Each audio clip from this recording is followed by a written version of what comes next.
Tenemos algo emocionante que compartirte, dijo mi papá Antonio con una sonrisa como si me ofreciera un regalo de Navidad. Mi mamá Carmen, sentada a su lado, cruzaba las manos con demasiada pulcritud en su regazo. Entre ellos, sobre la mesa de centro, había un sobre blanco sencillo. Esperé. La sala olía a pino y polvo. El árbol de Navidad parpadeaba irregularmente en una esquina, sus ramas cargadas de adornos cansados. Es una oportunidad increíble, añadió mi mamá. Ingreso anticipado a la universidad. Prácticas pagadas. En Ciudad de México. Fruncí el ceño. No había solicitado nada en Ciudad de México. Ni siquiera sabía de un programa. Serás independiente, continuó mi papá con voz cálida que escondía una puñalada. Estás lista. Es lo mejor para todos. Mi estómago se retorció. Todos. No yo. En una esquina mi abuela Rosa se movió su bastón golpeando una vez el suelo. Tal vez Emilia debería decidir, murmuró. Mis papás no giraron la cabeza. Ya está arreglado, dijo mi papá. Los papeles están firmados, el vuelo está reservado, te vas al día siguiente de Navidad. Se me cortó la respiración, ni siquiera una plática, solo un boleto de ida. Esa noche, arrastrando mi mochila hacia la puerta, los escuché de nuevo. La puerta del estudio estaba entreabierta, sus voces flotaban. Así es más limpio, dijo mi papá, sin distracciones, sin riesgos antes de la fusión. Ella lo habría arruinado todo, susurró mi mamá. Mejor que esté fuera de la vista. Apreté la correa hasta que el nylon me cortó las palmas. No me iba por una oportunidad. Me estaban borrando del mapa. Nadie salió a la puerta cuando crucé el umbral. La luz del porche quedó apagada. La nieve, bajo mis tenis, crujía en un silencio de muerte. Caminé sin mirar atrás, el frío cortando mi chamarra, los faroles alejándose. No me habían enviado para ayudarme, me habían echado para salvarse. Pasé la Nochebuena en un motel de carretera de esos con letrero neón que parpadea y aire que huele a alfombra mojada. Sentada en la orilla de la cama, aún con chamarra, desmenuzaba una torta de máquina mientras la tele pasaba especiales navideños en silencio. El silencio pesaba más que el frío de afuera. Checaba mi celular, aunque ya sabía. Sin llamadas, sin mensajes. Ni un feliz Navidad. Al amanecer desbloqueé la pantalla por puro reflejo nada. Contra mi juicio abrí las redes sociales. Las fotos de casa explotaron la sala más brillante de lo que recordaba el árbol impecable, sonrisas casi pegadas. Esteban en el centro, flanqueado por mis papás orgullosos y pulidos. La leyenda, orgullosos de celebrar un año más con nuestra única estrella brillante. Mis dedos se apretaron al teléfono, un hueco donde yo estaba antes, no difuminado, no mencionado, simplemente borrado del mapa. 2 semanas después, mi tío Javier llamó. Por un segundo pensé que alguien había recapacitado, pero su voz lo delató. Necesitaban mis expedientes escolares, dijo para trámites. Urgente. Ni preguntó cómo estaba. Prometí enviarlos y colgué antes de que fingiera disculparse. Los días se mezclaron. Encontré trabajo en una tienda de abarrotes, apilando estantes, durmiendo en un colchón disparejo en otro motel barato. A veces en las noticias veía a Esteban hablar del legado familiar. Mis papás detrás, sonriendo a cámaras que siempre quisieron más que a mí.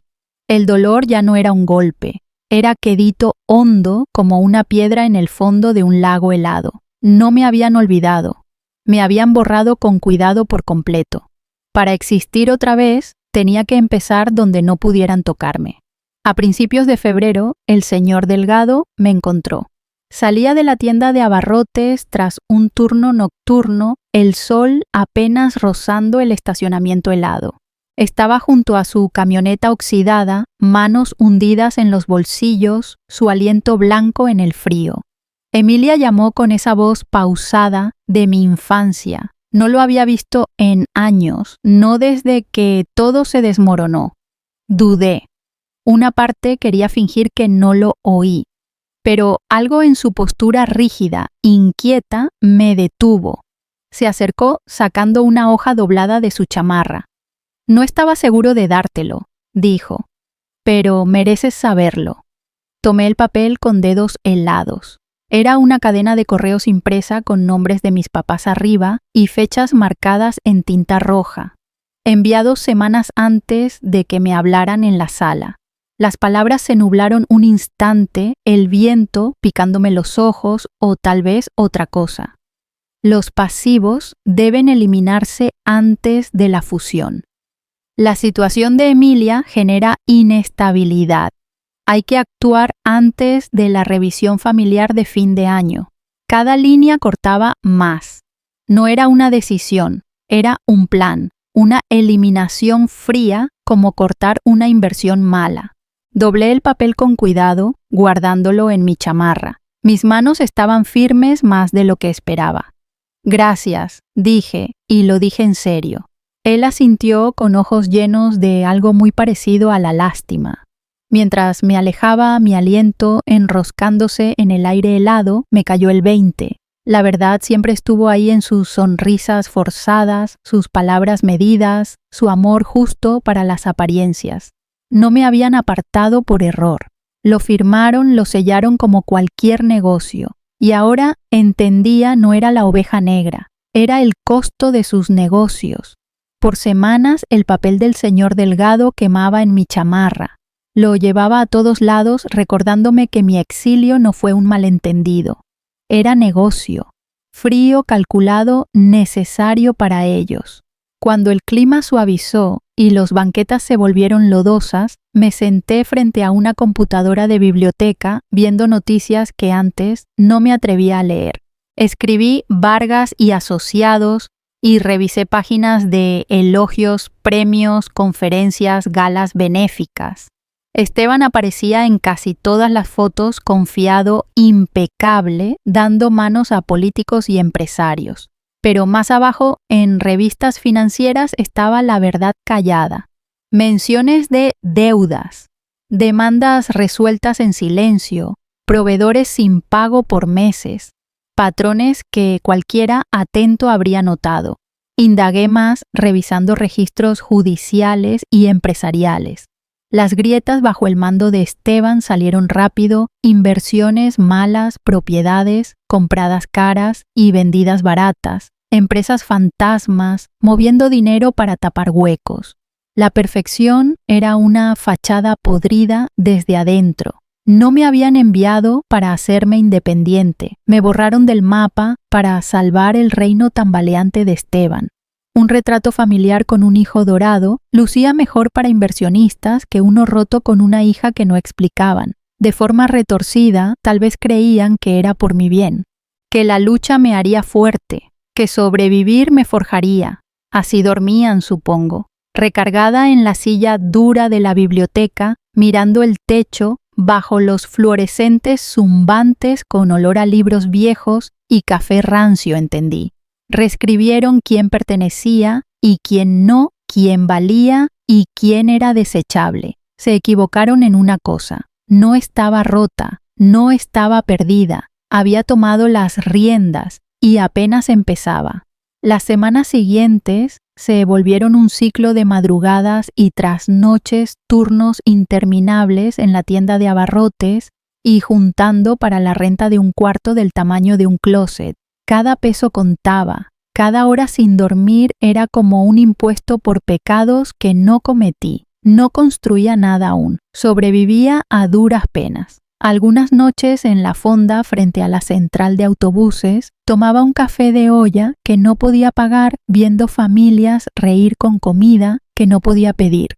Era fácil pensar que eso era todo lo que tendría, invisible, desechable, olvidada.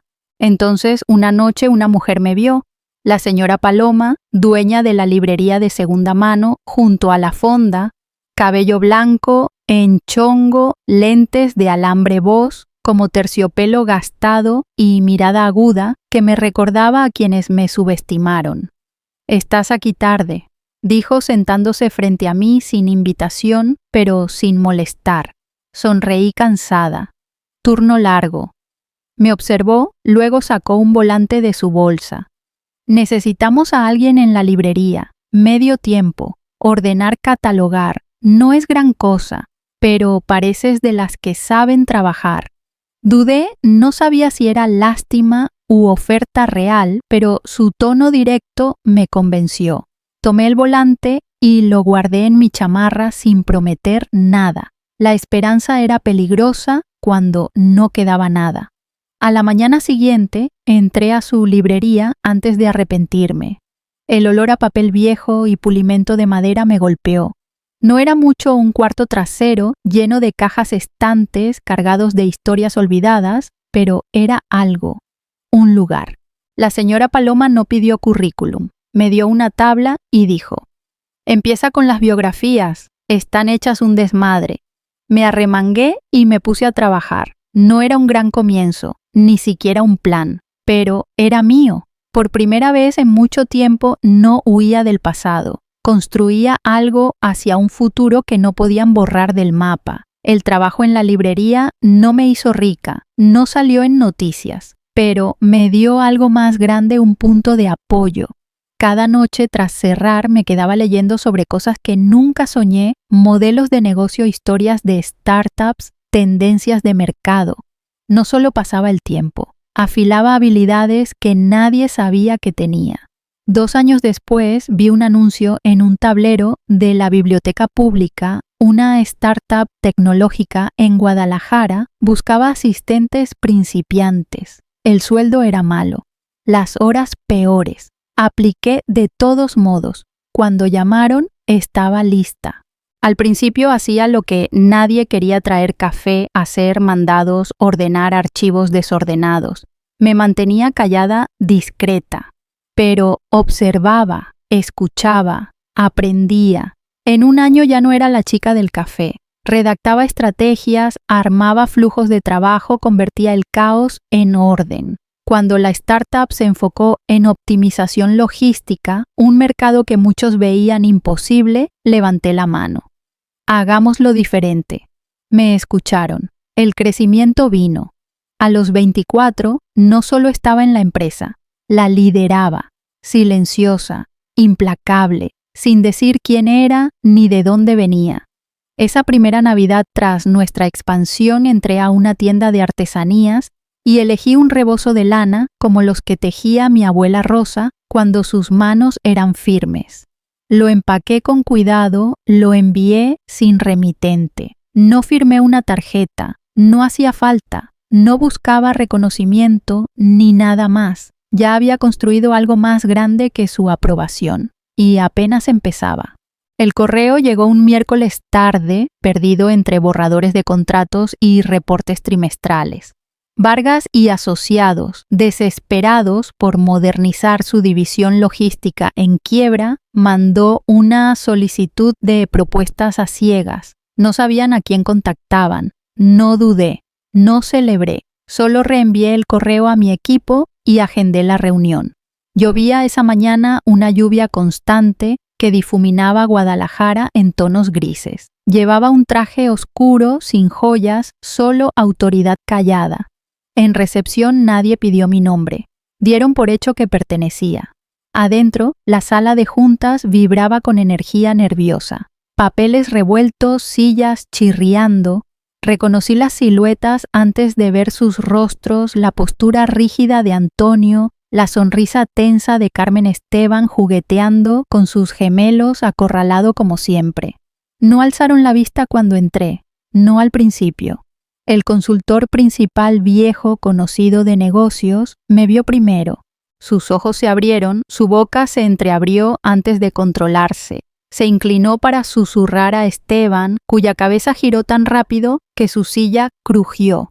Por un largo momento nadie se movió. La sala, antes cálida de falsedad, se volvió fría como hielo. El rostro de mi papá palideció, su boca abriéndose sin sonido. Las manos de mi mamá se apretaron hasta blanquear sus nudillos. Esteban me miraba atrapado entre arrogancia y miedo. No dije nada, no hacía falta. Caminé al frente de la mesa, dejé mi portafolio y tomé asiento.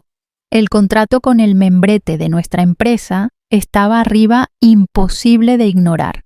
El silencio pesó incómodo, lo dejé crecer. Por primera vez no podían cortarme de la foto, no podían fingir que no estaba. Yo era la sala, el trato, y quisieran o no, el futuro que necesitaban llevaba mi nombre. Dejé que el silencio se alargara hasta que los movimientos nerviosos en la mesa se volvieron ruidosos. Papeles crujieron, un bolígrafo chasqueó rápido fuerte. No me moví, quería que sintieran la realidad de quién estaba frente a ellos. El negociador principal carraspeó y preguntó si quería explicar los términos del contrato. Sonreí. La sala se inclinó hacia mí. Mi voz fue calma firme, detallando soluciones logísticas, estrategias de optimización, marcos de entrega, promesas que ansiaban escuchar. Me mantuve profesional, distante, sin rastro de historia personal, pero el contrato era más de lo que parecía. En las cláusulas, en un lenguaje seco que adormece al lector casual, mi equipo legal escondió una condición. Si Vargas y asociados no cumplía metas en 18 meses, el control operativo pasaba a nosotros. Silencioso, legal, sin más negociación, una salvación disfrazada de correa. Al terminar, deslicé el contrato por la mesa. La mano de mi papá dudó sobre el bolígrafo. Mi mamá se inclinó como si pudiera cambiar la letra chica con la mirada. Parece completo, dijo el consultor con voz frágil de optimismo fingido. Los términos son estándar, lo miré fijo. Absolutamente, estándar para empresas comprometidas con la excelencia. Asintió fingiendo entender fingiendo que aún negociaban. Vi a mi papá firmar primero. Su mano tembló tan leve que pocos lo notaron. Yo sí. Mi mamá siguió su firma afilada, quebradiza. Esteban cerró la tinta manchándose por el temblor de sus dedos. Cuando la tinta secó, guardé la carpeta con cuidado en mi maletín. Por un segundo, nuestras miradas se cruzaron, la mía calma, las suyas vacías. No sabían qué me habían dado, o tal vez, en el fondo sí.